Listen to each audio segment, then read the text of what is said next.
साचो एक राधा रमन, झूठो सब संसार। सत्य एकमात्र राधा रमन, सत्य एकमात्र श्री ठाकुर जी हैं। बाकी सब चीजों में सत्यता नहीं है, बाकी सब चीजें झूठी है। हाँ, ठाकुर जी के द्वारा इस संसार की सृष्टि हुई है ना, भगवान सत्य, इसलिए उनके द्वारा धारण ये संसार किया गया है, इसलिए संसार भी सच्चा लगता है। जैसे उदाहरण के लिए कोई बहुत धनवान आदमी, कोई धनवान महिला नकली हीरों का हार पहन ले, असली डायमंड नहीं है वो, नकली हीरा है, पर वो बहुत धनाढ्य महिला ने पहना, इसलिए उसको देख करके आदमी क्या समझेगा, अरे वाह बड़ा कीमती हीरा। कोई मतलब नहीं है उसके असली नकली से, पर उसने पहना है, उसने धारण किया है, इसलिए उसे लगेगा कि ये हीरा ही है, ये महंगा हीरा ही है। वैसे ठाकुर जी परम सत्य हैं और उन्होंने संसार रूपी विश्व को अपने लॉकेट में धारण कर रखा है। ठाकुर जी ने धारण कर रखा है, इसलिए हमें संसार भी सत्य लगता है। सब कुछ लग रहा है, देखो कितना बढ़िया ये संसार है, लोग हमारे अपने हैं, ये हमारा अपना है, वो हमारा अपना है। लेकिन अंततो गत्वा जब सत्य पता चला, जब सत्य की पहचान हुई, तो समझ आया कि संसार में ठाकुर जी के अलावा कुछ भी सत्य नहीं है, भ्रम मात्र ठाकुर जी। अच्छा, माया क्या है? कहते ना माया माया माया, क्या है माया? जो नहीं होते हुए भी सच लगे, वही माया है। नहीं कुछ भी, पर लग रहा है कि है, वास्तविक लगने लग जाए, वही ठाकुर जी की माया। और ठाकुर जी ने ऐसा ही सृष्टि का निर्माण किया, ऐसा ही निर्माण किया कि सब कुछ झूठा होते हुए भी सच लगे, और सब इसी में उलझे पड़े, सबके तार एक दूसरे से भिड़े पड़े, एक दूसरे से सब उलझे हुए, और ऐसा लगता है कि यही संसार की सच्चाई है, यही संसार की वास्तविकता। और अभी प्राण निकले कि सब छूट जाएगा, सब रह जाएगा। कौन पीछे से अब क्या कर रहा है, कौन क्या बोल रहा है, कौन धोखा दे रहा है, कुछ याद नहीं रहेगा, सब छूट जाएगा। कोई मतलब नहीं रहेगा हमें हमारे अपने पिछले परिवार से। यहाँ कितने लोग हैं जिनको याद है हमारे पिछले जन्म के बेटा बेटी क्या कर रहे होंगे फिलहाल? कभी चिंता करिए बैठ कर, अरे राम राम राम, हम तो उनको छोड़ के आ गए, वो तो भूखे मर रहे होंगे। क्या कर रही होगी हमारी पत्नी हमारे बिना, क्या कर रहा होगा हमारा परिवार? किसी को चिंता हुई पिछले जन्म की? तो इस जन्म वाली भी क्या आगे जाएगी? ये भी नहीं जाएगी। पर इस जन्म में वो जो समय होता, वो हमें लगता है यही सच है, यही वास्तविकता है। ठाकुर जी कहते यही तो मेरी माया है, मम माया दुरत्यया मामेव ये प्रपद्यन्ते माया मेतां तरन्ते। एक उदाहरण हमें बहुत बहुत बहुत प्रिय है, भगवत गीता का ये श्लोक है जिसमें भगवान कृष्ण ने कहा है, देवी हुएशा गुणमयी मम माया दुरत्यया। मेरी माया से हे पार्थ, हे अर्जुन, कोई बच नहीं पाया, न राजा, न रंक, न कोई साधु, न कोई महाराज, कोई बच ना पाया मेरी माया से। सब इस माया में पड़े ही हैं, फंसे ही हैं, पर एक व्यक्ति बच सकता है, मामेव ये प्रपद्यन्ते माया मेतां तरन्ते। आपने कभी चक्की चलती देखी हो, आटा पीसने वाली हाथ वाली चक्की?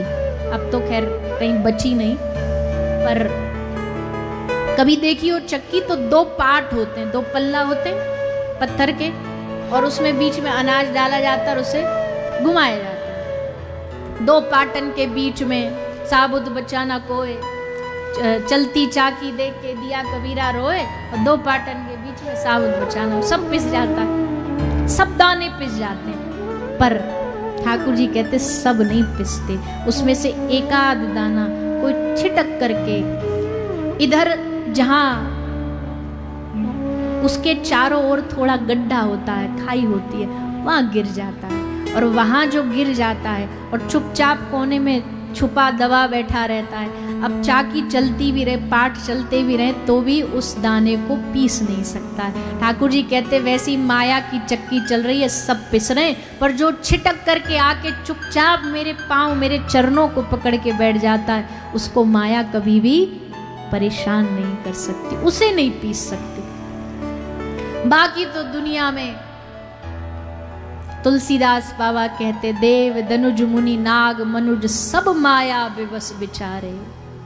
देवता दानव कौन बचा इस माया से, मनुष्य तो पूछो ही नहीं, मनुष्य तो दिन रात नाचो बहुत गोपाल अब में इसी माया में घूम रहा है, नाच रहा है। पर जिसने मामेव ये प्रपद्यन्ते, मेरे चरणों को पकड़ लिया है, ठाकुर जी कहते उसको माया स्पर्श नहीं करती है, उसको माया परेशान नहीं करती है, तड़ पाएगी नहीं। हाँ, संसार के तो भैया सुख दुख ये तो जीवन का हिस्सा, ये नहीं छूटने वाला, पर ठाकुर जी की शरणागति, ठाकुर जी के चरणों को पकड़ने से हमारा हृदय एकदम उनके चरणों में बैठ कर के ही शांत हो सकता है, उनके चरणों में बैठ के ही खाली हो सकता है। प्रार्थना करो ठाकुर जी से, हम पर ऐसी कृपा करो हे दीनानाथ, हे दीन बंधु, इस विचलित हुए हृदय को अपने चरणों से जोड़ लो, इस भागते हुए इस मन को अपने हृदय से लगा लो। दौड़ते दौड़ते जैसे कोई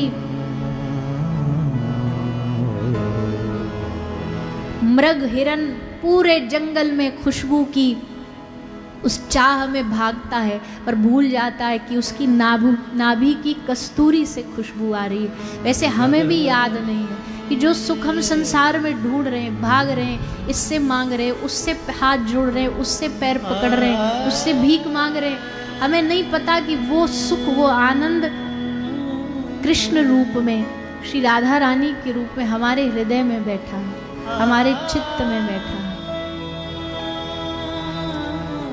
कभी भगवान के सामने जाके कह रहे प्रभु मेरे दुख दूर कर दो, कभी कह रहे हैं मुझे उससे प्यार दिला दो, कभी वो रिश्ते की भीख मांग रहे हैं। ठाकुर जी कहते मेरे पास आकर के तू इन सब चीजों के लिए आता है, इन सब चीजों की मांग के लिए आता है। कभी मेरे सामने बैठ करके अश्रु बहा के कहे कि हे नाथ मुझे बस अपनी कृपा दे दो, मेरा हृदय अपने चरणों से जोड़ लो, इस हृदय को शांत कर लो। इस संसार में भगवत कृपा से बड़ी कोई चीज नहीं है, भगवत कृपा सबसे श्रेष्ठ है।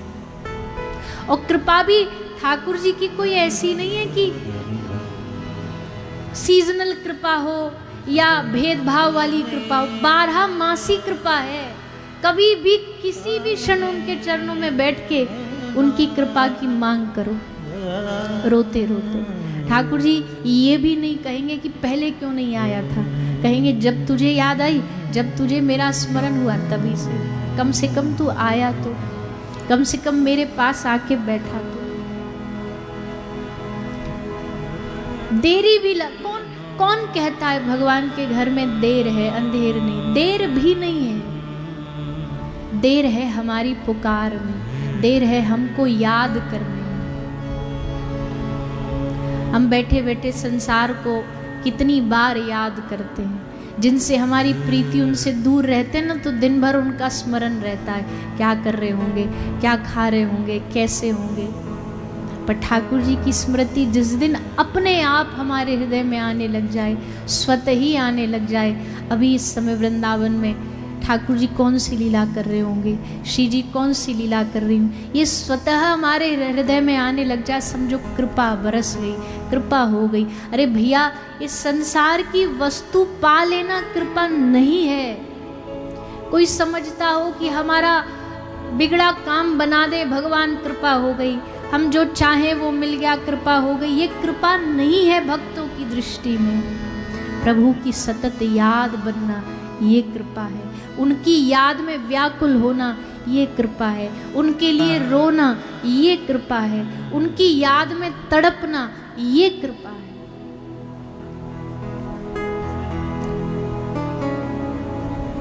कितना ठाकुर जी को आनंद आता होगा जब कोई भक्त उनके चरणों में बैठ करके उनकी स्मृति करता है, उनको याद करता है।